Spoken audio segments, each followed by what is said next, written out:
and back to another wilderness vlog. I thought I'd buck the trend this evening. I seem to recently always be apologising for being out at the wrong time of day and not concentrating on photography for all the right reasons, but not ideal for a photography video really. So this evening I am exclusively out to do photography. I'm out at the right time of the day. We're in golden hour at the moment. I'm just waiting for the sun to lower down a little bit at this location that I've been back to quite a few times. I'm not alone. There's a lot of people on the coast path, rightly so, admiring the sunset, which is brilliant, but it has meant that I've had to go to quite a sketchy part of the coast, which I wouldn't necessarily recommend, particularly as it's getting dark, but I do know it quite well. Now I've got an escape route, so it's all good. But I'm going to try and photograph some of the wildness that is the Atlantic smashing against the north coast of Cornwall, with some lovely engine houses and mining heritage up above. So this is your classic sunsetting golden hour seascapey type image, yeah, we're going to see how we get on.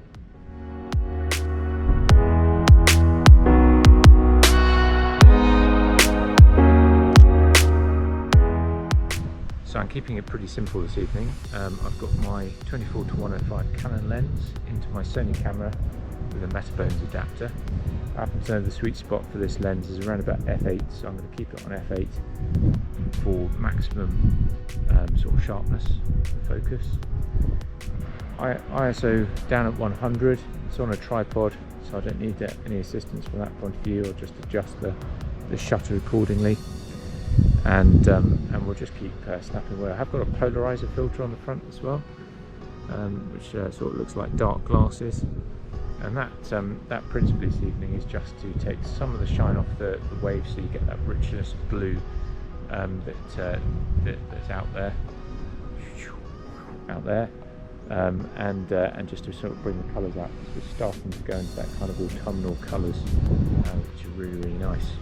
We'll just keep snapping away as the sun goes down, which is just behind me there. You can see it's getting pretty low in the sky, and just watch for the light. The bits that I really like, just hit the shutter. When you get effects like this where it's partial light, just picking up some of the rocks in the cliffs and the engine house themselves.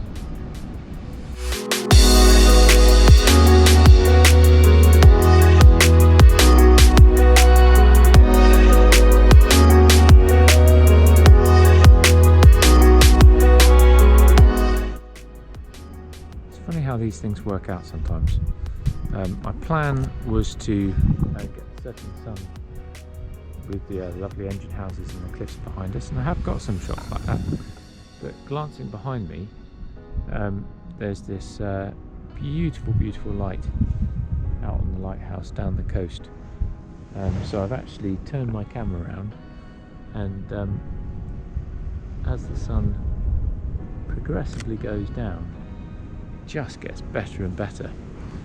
I'm still keeping an eye over my shoulder, because I think what I was predicting may still happen. The last minute light hits the engine houses, but the combination of the clouds above and just a little bit of haze in the bay is really compelling down there for a sort of minimalistic, quite pastel colours, quite calm image. Goes to show you always need to keep looking over your shoulder occasionally. It does mean that everything that I've recorded thus far I'm probably going to have to cut out, but never mind, it's all about the shot.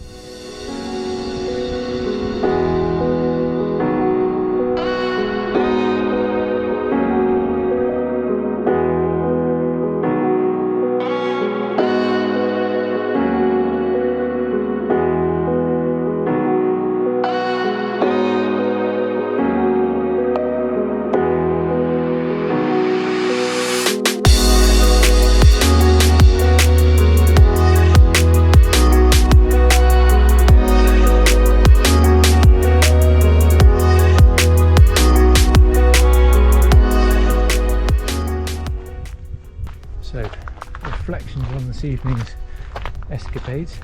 On the way over, the idea that I had in my head was really to showcase a perfectly normal, in inverted commas, evening of photography, landscape photography. Setting the tripod up there during golden hour, that magic light that you have around sunset. Everything's bathed in lovely warm light. Pretty standard camera settings, going for sharpness throughout the image. No particular trickery or anything like that. And I did get some shots like that. That came through. But I think it's definitely reminded me that it doesn't matter how well laid plans you got. Like I've looked at photo pills, worked out all the timings, where everything was going to hit, all that kind of stuff. It's always worth looking over your shoulder. And it's hard to tell until I get home, but I suspect some of my favourite shots from this evening will actually be not what I planned at all. It was looking completely the other direction, with a long lens rather than a landscape, and just firing away some shots. But we'll see when we get back. I'm still not entirely convinced about the Metabones adapter with the Canon lens. I absolutely love the Canon lenses on my Canon. I'm not sure they're coming up to mustard on the Sony through the Metabones adapter. But again, I'll have a look at the images on post. Everything that I've taken this evening has been through a Canon lens, and a really good lens. It won't be the lens's fault. So I'll see how that comes out in post. Other than that, lovely to be out in the evening, and you'll see that I'm safely up on top, not leaving it until the hours of darkness to escape from my rather sketchy edge of cliff. So all's well that ends well, and look forward to seeing you next time in one of these videos.